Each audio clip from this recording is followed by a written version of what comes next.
관중입니다. 국고처 사부를 오늘부터 담당하게 됐는데 시장을 앞서 나가는 그런 안목이 있다면 어떤 시장 속에서도 큰 수익을 창출할 수 있습니다. 시장을 앞서 나가는 전략, 송견지명이 시작을 해보도록 하겠습니다. 자, 먼저 글로벌 시장 흐름을 보죠. 자, 최근에 미증시가 계속 가파른 상승세가 이어지고 있습니다. 아니, 상승을 하는데 탄력도는 약간 떨어지고 있어요. 왜 그럴까요? 미국이 EU 정상회담에서 무역 합의가 잘 이루어질 것이다. 물론 트럼프는 걸림돌이 한 20가지 정도 되는데 합의 가능성은 반반이에요. 이런 이야기를 하지만 그래도 긍정적인 모멘텀이 전해지면서 상승이 나왔습니다. 최근에 불거지고 있는 게 관세 협상은 여전히 불확실성이 있다. 다만 이제 기업들은 너무 주가가 많이 올라 있기 때문에 이거 계속 올라가는 거냐 아니면 이게 약세 전환으로 이어질 거냐 이런 이야기가 나오고 있는데 최근에 기업들의 실적은 견고하게 진행이 되고 있습니다. 그래서 기업들의 실적이 좋고 금리도 안정적으로 유지가 되고 있고 인플레이션도 크게 치솟지 않아요. 그러면서 시장은 강세장을 이어가고 있습니다. 자, 그렇다면 미증시는 계속 강세장을 이어갈까요? 그러려면 이제 다음 주에 봐야 되는데 다음 주가 중요한 이벤트가 다수가 포진이 되어 있죠. 그래서 중요한 한 주다. 그러나 상승 탄력은 잘 유지가 될 것이다. 이렇게 보시면 되겠습니다. 지난 금요일 날 이제 반도체가 약세를 보였어요. 은행, 자동차, 전기차는 대체적으로 강세를 보였는데 이게 우리 시장에 어떻게 투영이 되는지 살펴보려면 먼저 다음 주에 포진이 되어 있는 이제 경기 지표를 많이 봐야 된단 말이에요. 다음 주에는 FOMC 회의도 있고 또 고용 보고서도 발표가 되고 또 PCE도 발표가 됩니다. 자, 다음 주에 이 지표들이 어떻게 미증시를 끌어올릴까요? 너무 걱정하지는 않으셔도 될 것 같습니다. 왜냐하면 너무 경기 지표가 많기 때문에 또는 이벤트가 많기 때문에 이게 서로 완충작용을 해줄 수 있다는 이야기죠. 하나가 안 좋아도.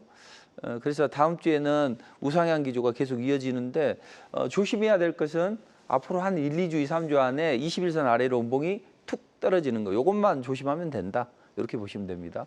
일단 PC는 무난한 흐름이 나올 걸로 보여집니다. 헤드라인이든 근원이든 지난해는 PPI가 긍정적으로 나왔었죠. 그래서 이 PC는 크게 걱정은 하지는 않으셔도 될 것 같고 다만 이제 고용 보고서가 약간은 좀 처지는 그런 흐름입니다.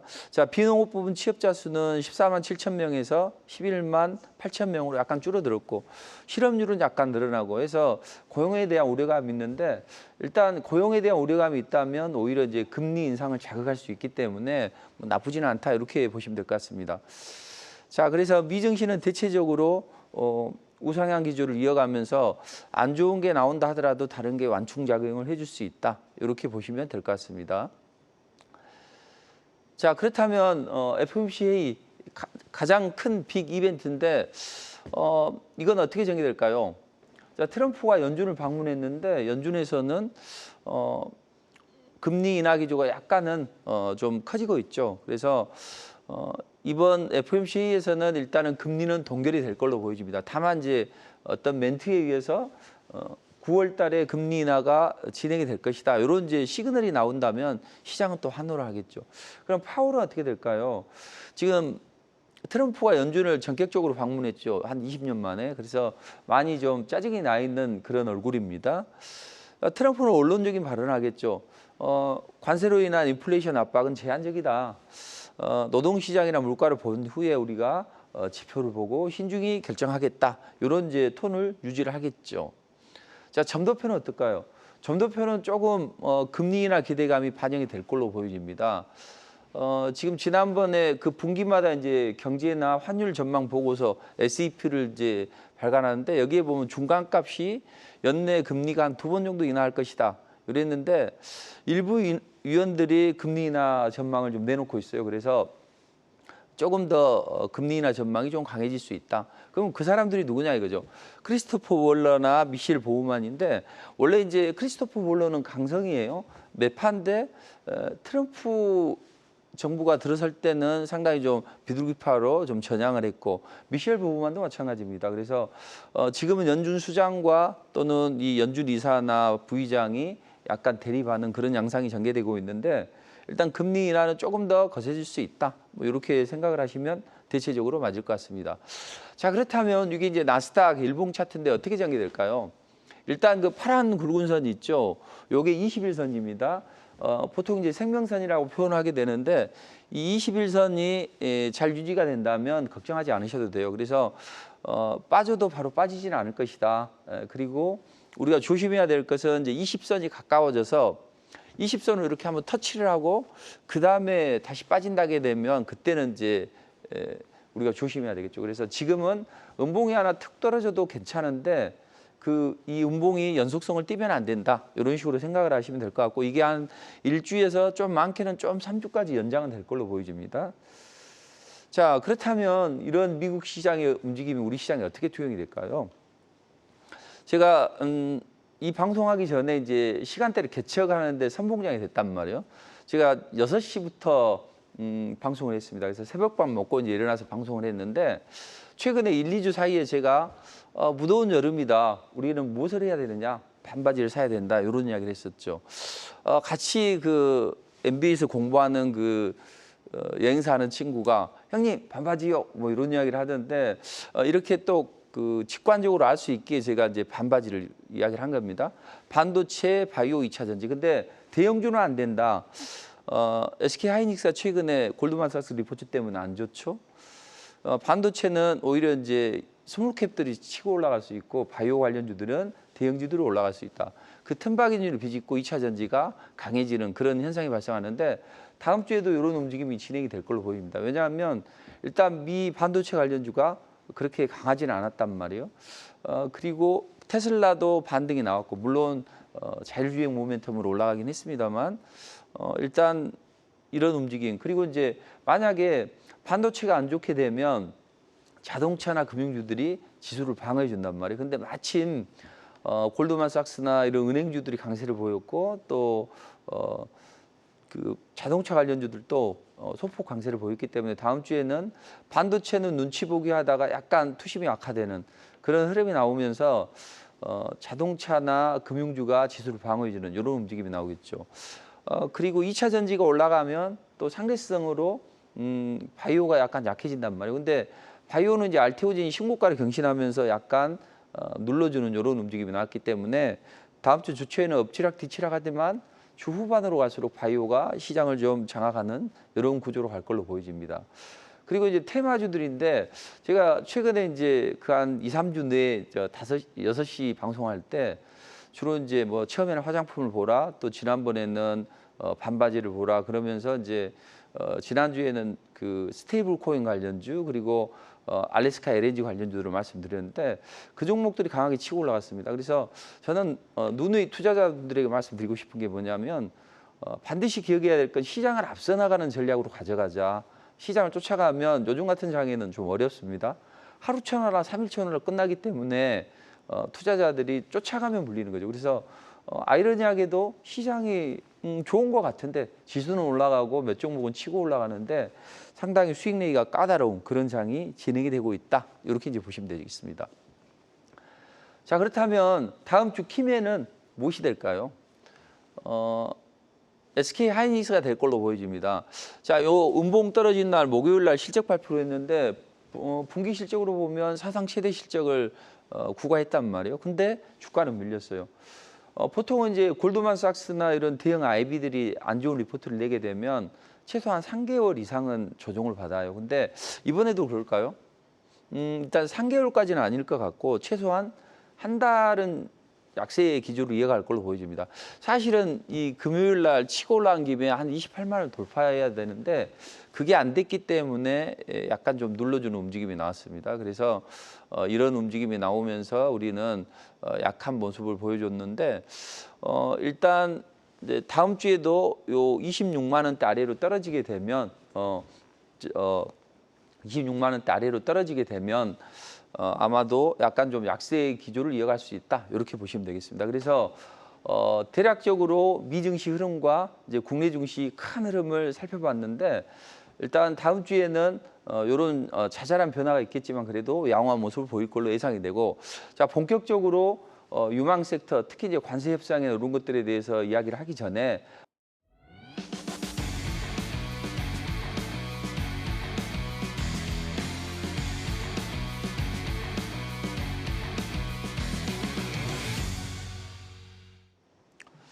자, 그럼 본격적으로 시작을 해보도록 하겠습니다. 자, 지난주에 제가 관세 슈퍼이크로 분수령이 될 수 있다. 근데 중요한 분수령이 되려고 하다가 약간은 멈칫했단 말이에요. 자, 왜 그랬을까요? 일단 2+2 요 협상이 난항을 겪었는데 미국의 의도성이 있어 보인다. 자, 그래서 지난주에 이런 말씀 드렸고 이번 주에 이 관련주들이 강하게 치고 올라가는 모습이 나왔습니다. 자, 왜 트럼프는 심하게 흔들어서 우리를 좀 힘들게 할까요? 과연 저들의 전략은 뭘까요? 지금 우리 상황으로 보면 약간 틀리고 있는 그런 움직임인데 일단 그 2+2 회의를 이제 진행을 하려고 했는데 그게 여의치 않았죠. 그래서 재무장관이 뭐 스코틀랜드 트럼프 방문하는데 동행을 했다 이제 이런 이야기를 하고 있는데 아무튼 우리는 이제 그 산업수장들이 만나서 이제 좋은 이야기를 했어요. 서로 악수도 주고받고 잘해보자 했고 좋은 이야기, 긍정적인 이야기가 왔다 갔다 했다 이런 이야기를 하지만 사실상 크게 달라진 건 없다 이렇게 보시면 되겠습니다. 그래서 지금 최근에 이제 관세 입장을 보면 지금 통상교섭본부장이 또 진행을 할 건데 크게 영향은 없어 보이고 지금 스콧 베센트가 트럼프를 지금 수행하면서 지금 29일까지는 공백이란 말이에요. 그래서 지금 이제 이미 어떤 관세 협상이 돼서 이제 기본적으로 뭔가 잘 체결이 될 수 있는 상황이었는데 스콧 베센트가 스코틀랜드를 넘어가면서 이제 지금은 안개 속에 갇혀 있다면 오리무중인데 제가 보기에는 극적 타결을 보이든가 그러니까 29일 날까지는 안 될 것이고 30일 날이나 이때 타결이 되든가 아니면 뭔가 협상이 여의치 않다면 일단은 발효가 되고 며칠 내로 또 다시 협상을 통해서 다시 이 관세 협상이 마무리되는 이런 구조로 갈 수가 있습니다. 그래서 우리는 여기서 세부적인 전략을 이제 잘 짜야 되는데 자, 지금까지 관세 협상이 진행된 상황은 어떻게 전개될까요? 가장 먼저 영국이 했습니다. 10%를 이제 유지를 하고 있는데 영국은 상당히 좀 미국이 우호적이에요. 그래서 영국에 대해서는 대서양 조약이나 뭐 이런 것들 보면 영국이 우호적이고 그다음 이제 쉬운 상대들 있죠. 베트남이나 인도네시아나 필리핀이나 이런 데는 고율의 관세를 때립니다. 한 19에서 20 정도를 때리고 있고 일본은 그래도 우방이죠. 그래서 25%에서 15%로 감면을 해줬단 말이에요. 여기에는 5,500불 정도의 자금이 투여가 됐었죠. 그리고 자동차 추가 관세 때문에 우리 자동차 관련주도 일부 올라가는 그런 움직임이 나왔었는데 일단 지금 현재는 이제 가장 타결이 될 수 있는 쪽은 중국이나 EU란 말이죠. 중국은 서로 견제하면서 이제 어느 정도는 유지가 될 것이고 EU 같은 경우에는 뭐 30%인데 요게 뭐 한 15%나 이런 쪽으로 잘 마무리가 될 수 있는 상황입니다. 그리고 우리하고 상대를 하고 나머지 태국이나 인도는 대체적으로 약간 좀 높게 나오겠죠.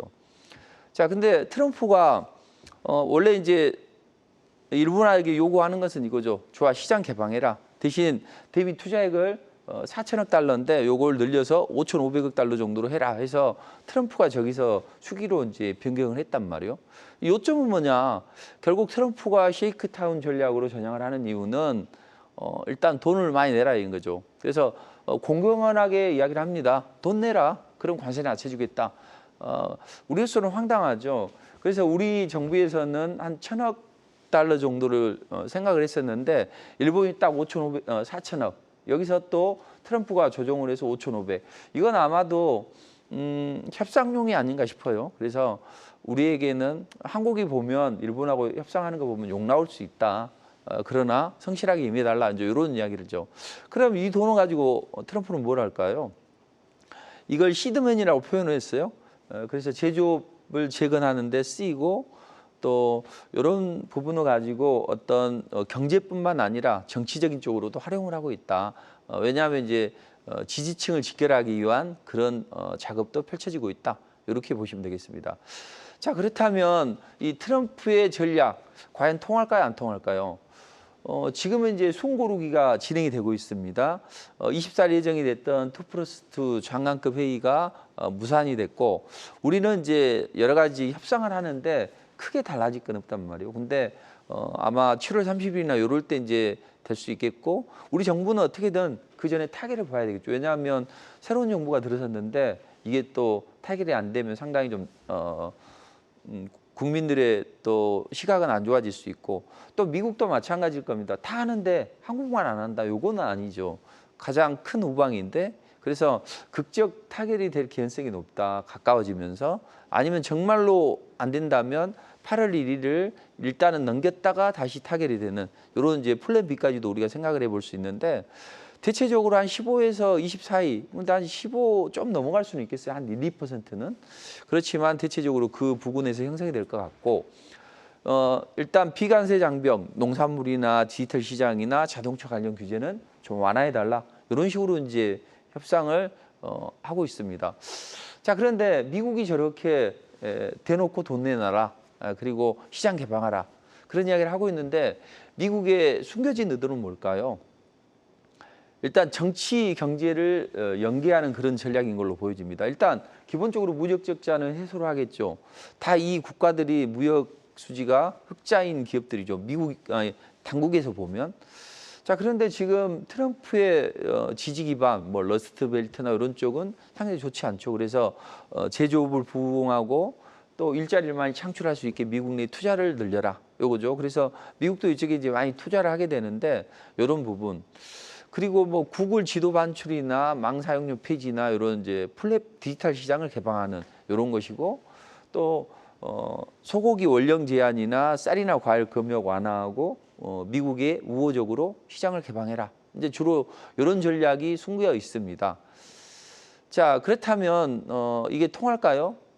일단 우리는 너무 좀 낮게 책정했는데 우리도 이제 머리를 쓰겠죠. 좀 1,000억 달러 이렇게 좀 낮게 썼다가 뭐 2,000억이나 3,000억 이렇게 좀 주고 미국이 요구하는 디지털 시장이나 자동차 시장 개방도 좀 하고 농산물 이 원령 제한이나 이런 것들도 하면서 쌀도 이제 쿼터 확대하고 이런 식으로 전개되겠죠.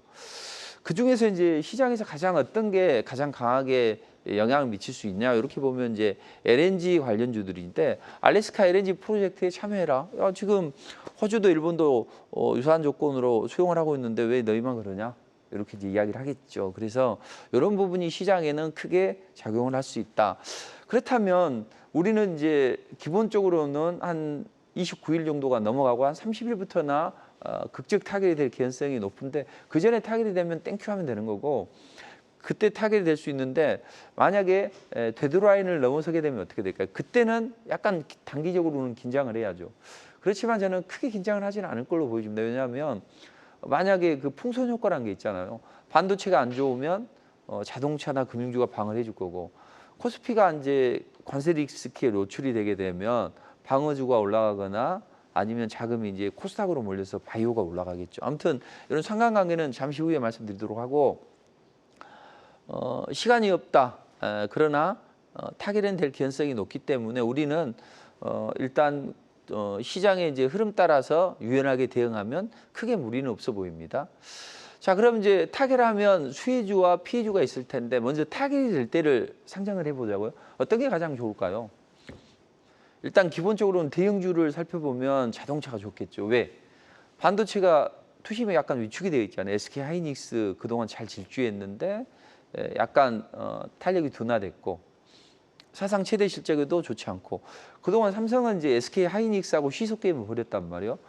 주로 프로그램 매수가 많이 들어왔는데 삼성전자도 약간 탄력이 둔화됐죠. 그럼 이제 자동차 관련주들이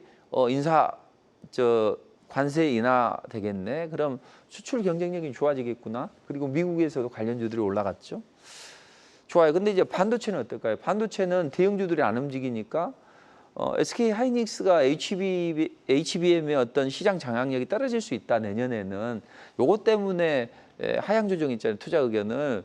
그렇기 때문에 스몰캡들은 그나마 안전하단 말이에요. 그래서 스몰캡들 몇 종목이 치고 올라가는 움직임 나올 수 있죠. 그러나 이쪽은 대체적으로 좀 약해 보이고 2차 전지는 어때요? 2차 전지는 이번에 관세 협상의 론드에 의해서 약간 수혜를 받을 수 있겠다. 그리고 더 빠져봐야 얼마나 빠지겠냐. 지금 최악의 국면을 벗어나고 있다. 그렇기 때문에 이쪽은 좋아질 것이고 조선이나 이런 핵심 산업에 대해서 미국이 우리 좀 도와다오 이런 입장이잖아요. 그렇기 때문에 이쪽은 대체적으로 이제 눌림목을 주고 다시 한번 상승을 하는 그런 시기가 됐습니다. 자, 근데 요건 이제 대형주들이 하시는 분들이고 주로 테마 쪽은 어떤 종목이 움직일까요?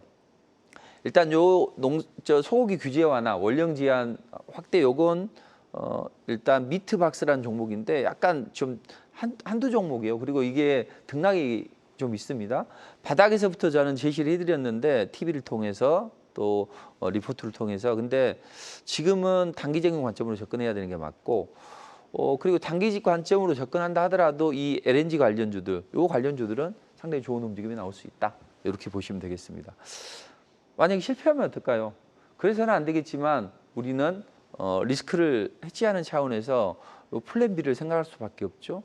자, 그럼 이제 당연히 경기 민감주들은 약세를 보이겠죠. 왜냐하면 관세 직격탄을 맞을 수 있기 때문에 이 경기 민감주들은 약세를 보일 수 있다. 그럼 경기가 좋지 않게 될 수 있다. 우리 경기가 안 좋아질 수 있다. 그렇다면 경기에 민감하지 않는 그런 경기 방어주적인 성격들이 치고 올라갈 수 있겠죠. 특히나 이제 우리 정부에서 전 국민을 상대로 이제 보조금도 지급해주고 이렇기 때문에 소비 관련주들이 조금 더 강세를 보일 수가 있습니다. 그거보다는 더 중요한 게 뭘까요? 바이오죠. 일단 묘한 삼각관계가 있단 말이에요. 함수관계가. 그래서 반도체, 바이오, 2차 전지 함수관계가 있는데 반도체가 쉬어가면 바이오로 자금이 돌아오는 경향이 많죠. 그래서 바이오 관련주들의 움직임을 잘 봐야 된다. 그리고 이제 플랫폼 기업들 이런 기업들이 상대적으로 무풍지대죠. 그러니까 바이오 관련주 중에서도 알테오젠, 삼천당제약, ABL 바이오 이런 플랫폼 기업들이 강세를 보이겠죠. 그래서 대형 제약사들도 좋지만 플랫폼 기업들이 강세를 보일 수 있고 오히려 이제 만약에 우리가 타결이 안 됐다면 왜 타결이 안 됐을까요? 지금 미운털이 하나 박혔겠죠. 그래서 미운털이 박혀서 협상을 좀 자꾸 중국하고 가까워지려고 하니 좀 제어를 하기 위해서 그렇다. 그렇다면 오히려 중국은 이런 한국을 깨안을 수도 있겠죠. 그래서 서로 이제 정상들이 에이펙 회담이나 아니면 전승절에 참여하는 이런 핑퐁 외교가 진행이 될 수 있겠고 그로 인해서 화장품 관련주들이 치고 올라갈 수 있겠죠. 자, 그런데 이제 여기에 해당되는 종목들은 시간 관계상 여기서 다 말씀드릴 수는 없고 핵심 쪽만 좀 말씀드리면 주로 LNG 관련주들 그리고 또 소고기 원령 제한 이런 종목들이 잘 치고 올라갈 수 있다. 이렇게 이제 보시면 될 것 같습니다. 자, 그렇다면 사실 타결은 될 걸로 보입니다. 어떤 식으로든. 다만 이게 진통이 있느냐 없느냐 이런 흐름이고 우리가 적당한 우리 정부에서 생각하는 것보다는 조금 더 돈을 좀 써야 될 것 같고 양보를 좀 해야 될 것 같지만 지금 현재의 무리함은 좀 약화될 수 있다. 이렇게 보시면 되겠습니다. 자, 그럼 이제 LNG 관련주들이 많아요. 그중에서 어떤 종목이 치고 올라갈 수 있을까요? 전통적으로 잘 올라갔던 뭐 화성밸브 이런 종목보다는 요 윗부분에 있는 종목들이 잘 치고 올라갈 수 있어요. 왜 그러냐면 하이스틸은 천연가스를 액화하려면 196도 마이너스 이쪽까지 해야 되는데 여기에 견딜 수 있는 걸 미국에서 인증을 받았기 때문에 뭐 상한가도 때려주고 이런 모습이 나오고 있죠. 그리고 이냉 같은 경우도 이제 사이즈가 적은 이런 종목인데 요건 이제 좀 탄력적으로 움직이는 원래 그런 종목입니다. 그리고 이제 가장 좋은 건 동양철관이죠. 그래서 관광 관련주 중에서 이런 종목이 좋고 그리고 최근에 이제 한화 관련주들이 뭐 방산이나 조선열 이쪽에서 강하게 치고 올라갔죠. 앞으로는 어떤 쪽이 치고 올라갈까요? 그룹주 중에서는 포스코 그룹주들이 강한 상승 탄력을 받을 걸로 보여집니다. 특히 이제 LNG 사업 참여하면서 코스피에 있는 포스코 인터내셔널 이런 종목들이 강하게 치고 올라갈 수 있다. 그리고 이제 그동안 안 올라갔는데 만약에 타결이 되거나 기대감이 있을 때 올라가는 게 뭐죠? 대동스틸, 렉스틸 이런 화성밸브까지 끼워주면 될 것 같습니다. 나머지는 좀 볼 필요가 없겠고 미트박스는 제가 계속 이런 전략을 가지고 바닥에서부터 제시해드렸는데 지금 쫓아가기는 쉽지는 않아요. 그래서 지금은 단기 관점으로 접근하는 게 맞겠고 그러나 원령 제한을 하게 되면 수입 규제가 좀 완화되면서 매출이 늘어날 수 있다. 이런 기대감 때문에 아마 움직이면 세게 움직일 걸로 보이죠. 그래서 화요일 날, 월요일 날이나 화요일 날 이때 잘 보시면 될 것 같습니다. 난항이면 굳이 할 필요는 없겠고요.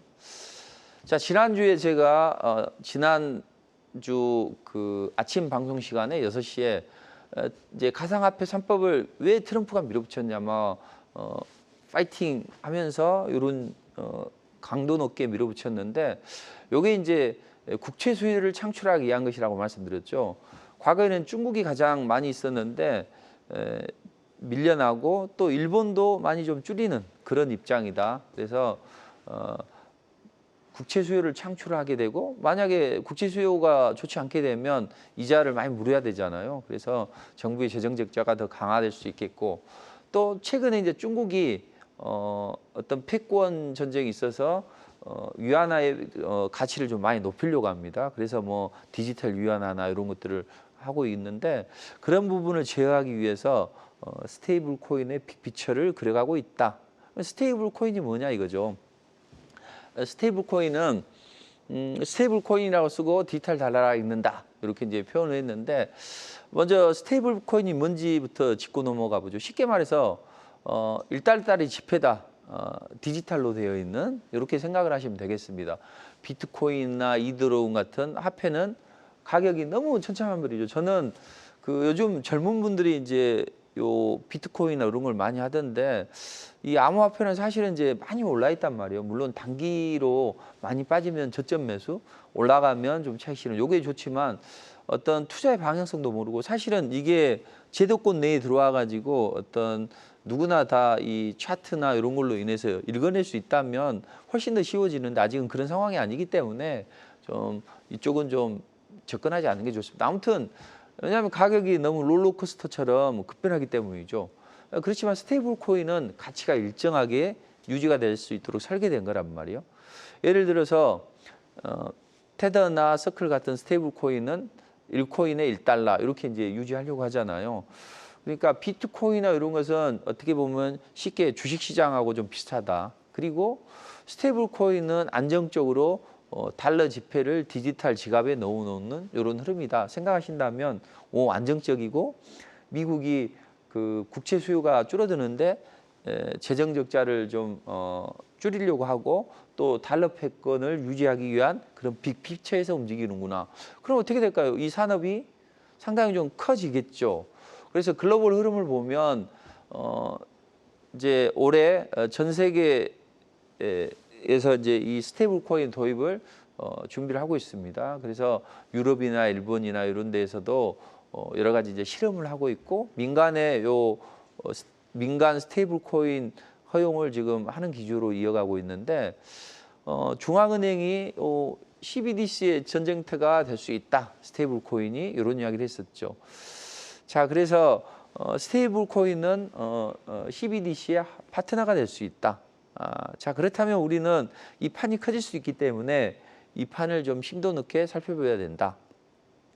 방금 말씀드렸듯이 미국이 스테이블 코인을 밀어붙이는 것은 하시라도 이제 중국이 대만을 탐낼 겁니다. 이번에 우크라이나 러시아 사태를 보면서 먹으면 되겠네 이런 생각을 하겠죠. 그때 미국은 직접 나서 싸울 수 있을까요? 그렇지는 않을 걸로 보여집니다. 그럼 직접 나서지 않고 세 가지 정도로 중국을 괴롭히겠죠. 유가 금리 환율. 이것이 현재 3대 변수로 괴롭히겠죠. 특히 일단 만약에 세계에서 가장 원유를 많이 쓴 나라는 중국인데 많이 침공을 하게 되면 가장 원유를 많이 생산하는 미국은 어떻게 할까요? 유가를 조절하겠죠, 일시적으로. 그래서 이걸 피하기 위해서 제가 6년 전에 이제 시작을 했고 그때 국대 유가가 마이너스 40달러까지 떨어지는 그런 시기가 있었는데 그때 100척의 유조선을 띄워서 걸프만에 띄워서 지금 지하 저장고에 어마어마한 전 세계가 하루 반 쓰고 남을 물량을 지금 비축해 놨단 말이에요. 유가로는 안 돼요. 그러면 달러로 이제 괴롭혀야 되는데 환율 시장을 공략해야 되는데 가장 취약한 게 지금 부동산입니다. 중국은. 그래서 부동산 버블이 많이 심하게 끼는데 요걸 이제 미국이 공격할 수 있겠다. 왜냐하면 부동산 다 팔고 가면 나갈 때는 뭐 들고 나가요? 달러 들고 나가잖아요. 그럼 달러가 수요가 많아지니까 달러 가격이 치솟겠죠. 위안화 가치는 하락하게 되고 이렇게 해서 이제 그 모라토리엄을 선언할 수 있죠. 예전에 이제 러시아도 그런 사태가 있었잖아요. 그러니까 이걸 방지하기 위해서 일부러 부동산 버블을 제어를 했죠. 아, 우리 아픈 곳 찌에서 수술하자. 이게 이제 헝다그룹 사태를 표면화시켰고 그런 부분을 치료를 했던 부분이죠. 아무튼 이런 것 때문에 그 서로 지금 전 세계 패권을 차지하기 위해서 노력을 하는데 중국이 이제 이쪽에 그 위안화, 디지털 위안화를 동계올림픽 때 사용을 했고 또 못 사는 나라들에게 야, 우리가 댐 지어줄게, 항만 지어줄게. 그래서 그 경제성이 없는 이런 국가들에게 1대1로 사업을 부추겼고 그래서 채무의 함정에 빠지게 됐죠. 빚지게 만들고. 그래서 아, 지금 뭐 내란이 일어나고 어려운데 내가 당신 믿고 이거 했지 않냐 그러니까 좀 빚 좀 탕감해줘 그러니까 그래? 그럼 디지털 위안화 써.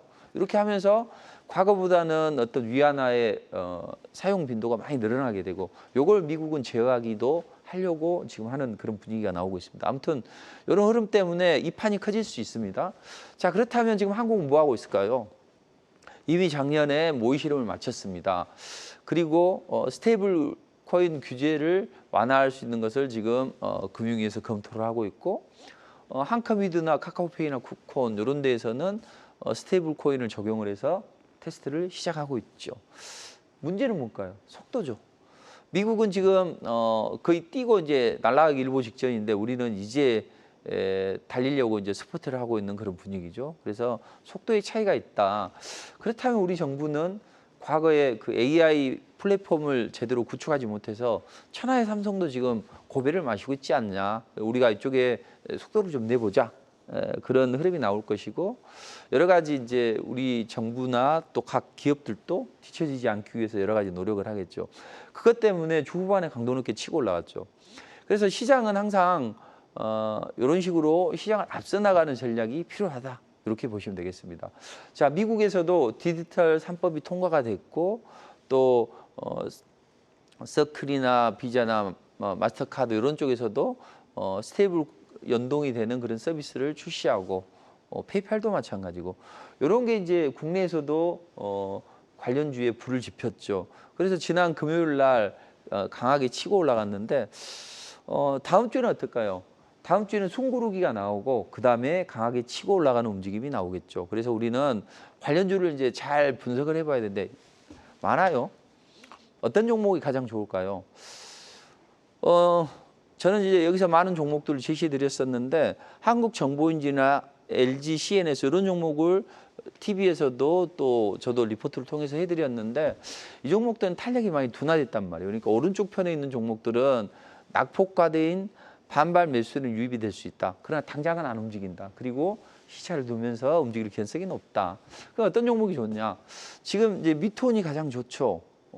카카오하고 이제 같이 연계된 그런 흐름이고 해서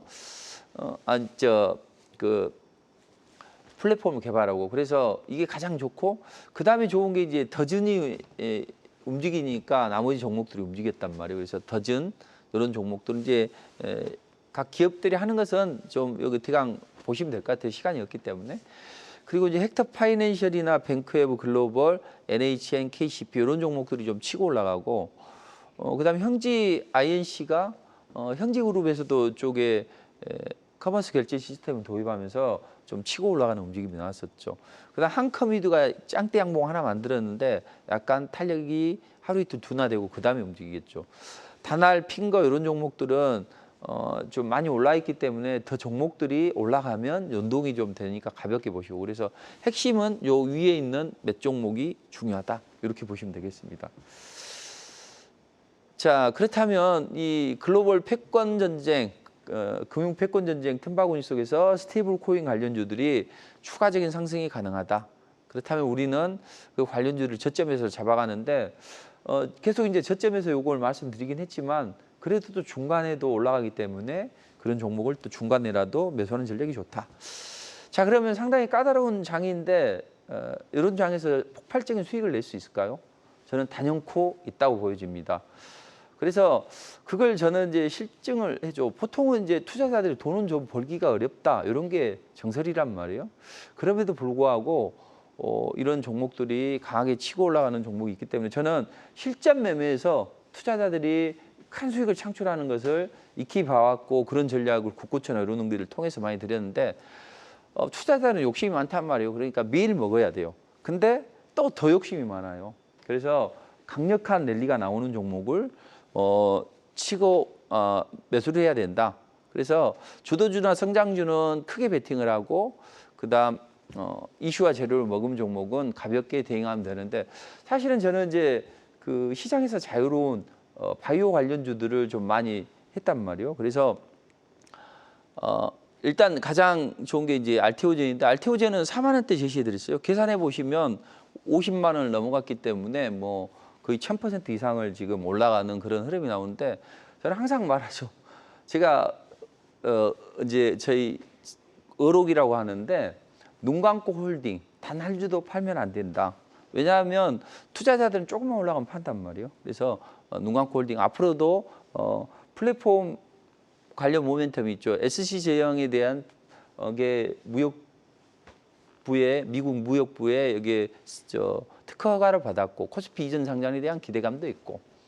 그다음 이제 저는 풀로 베팅을 해서 지속적으로 말씀드리는데 이중항체 관련주 뭐 BBB 뇌혈관 장벽을 이제 BBB라고 하는데 요거 기대감이 있는데 지금 지난 뭐 15,000원대부터 2만 원대 주로 이내에 제시해 드렸는데 요게 이제 95,000원까지 올라갔어요. 그래서 한 60% 올라가다가 약간 이제 300대 후반 쪽으로 내려앉았지만 새로운 짱대 양봉이기 때문에 올해도 이제 그 기술 수출이 예정이 되어 있다고 해요. 그래서 추가적인 랠리가 나올 것이고, 그다음에 최근에 이제 삼천당제약이 깜짝 올라갔죠.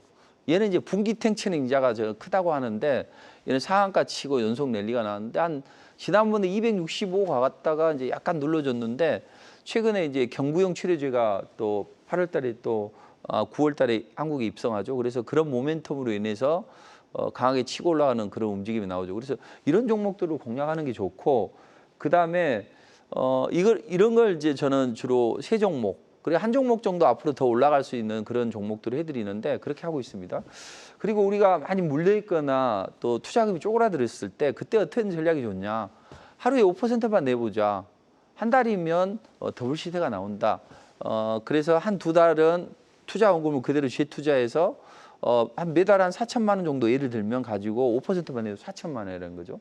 이 중에서 1,000만 원 정도는 생활비, 품위지비 쓰고 나머지 3천만 원으로 알테오젠 사고 그 다음 달은 삼천당 사고 그 다음 달에 ABL 사요. 이런 식으로 하자는 거죠. 근데 저는 그걸 실천을 해봤어요.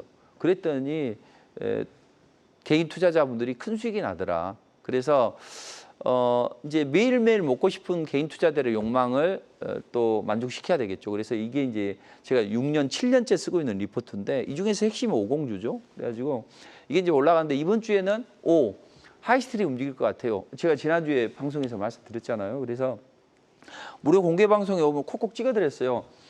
제가 무료 공개 방송을 10시부터 합니다. 이 방송이 9시부터 10시까지니까 10시부터 이제 무료 공개 방송 시작합니다. 그래서 일요일 날도 마찬가지고 토요일 날도 마찬가지고 10시부터 진행을 하는데 여기서 이제 제가 하이스트리 좋고 동양철강이 좋다 찍어드리고 저도 이제 이걸 바닥에서부터 제시해드리고 리포트로 제시해드렸는데 이렇게 움직이는 종목을 했고 저는 바닥에 있는 걸 좋아하기 때문에 포스코 인터내셔널까지 해드렸습니다. 이게 이제 좋은 안정적인 종목이고 2차 전지가 움직일 때는 어떤 걸 해야죠? 그 포스코 엠텍을 해야 되겠죠. 그리고 이제 바이오주들이 움직일 때 항상 제가 그렇잖아요. 그때 이정우 캐스터님하고 이제 같이 기법 강의를 한 때가 있었는데 잊지 말자. 그럼 또 625 이런 이야기 하는데 60선이 20선이 5선 위에서 몸통을 조릴 때 이때는 틀림없단 말이에요. 그러니까 이런 종목을 제가 국고처나 이런 걸 통해서 이제 제시해드리고 있는데 넥스바이오 메디컬이나 또는 스테이블 코인이 움직이면 더즌 이번 주에 해드렸고 이렇게 하다 보니까 헥토 파이낸셜 이런 것들이 올라가고 또 뭐 안정적인 방금 그런 패턴으로 H중공업도 이번 주에 제시해드리고 그다음에 이제 넷플릭스에 요게 잘 나오면서 이제 K 컨텐츠 관련주들이 슈팅에 나와서 스튜디오 미르도 해드렸고 그러니까 항상 아침에 9시 3분, 6분, 7분에 사면 폭발적인 랠리가 나오는 종목을 당일 상승하는 종목을 주로 해드리는데 뭐 최근에 이제 뭐 리가켄 바이오나 이런 거 하는데 이제 항상 그 20선 위에서 요즘에 올라갔다 눌러주고 밀어붙이는 패턴이 많이 나오는데 여기서 뭐 올라가면 상한가가 뭐 한두 방, 두세 방이 연속 나옵니다. 그래서 NHN, KCP나 CTK 이런 종목을 해드렸는데 이런 이제 개별주들도 좋은데 그 이렇게 뭐 추세적으로 한 100%씩 달바글로벌이나 SK하이닉스나 뭐 D&D 파마텍이나 이런 것들을 하면 펩트론도 한 뭐 1000% 가까이 올라가는 그런 기업을 토합니다. 그래서 저는 항상 투자자들이 단기든 스윙이든 정비를 상승 초기에서 세게 올라가는 것만 하자. 그 전략을 오늘 무료 공개 방송에서 말씀드리도록 할 테니까 꼭 참석하셔서 좋은 전략 얻어가시고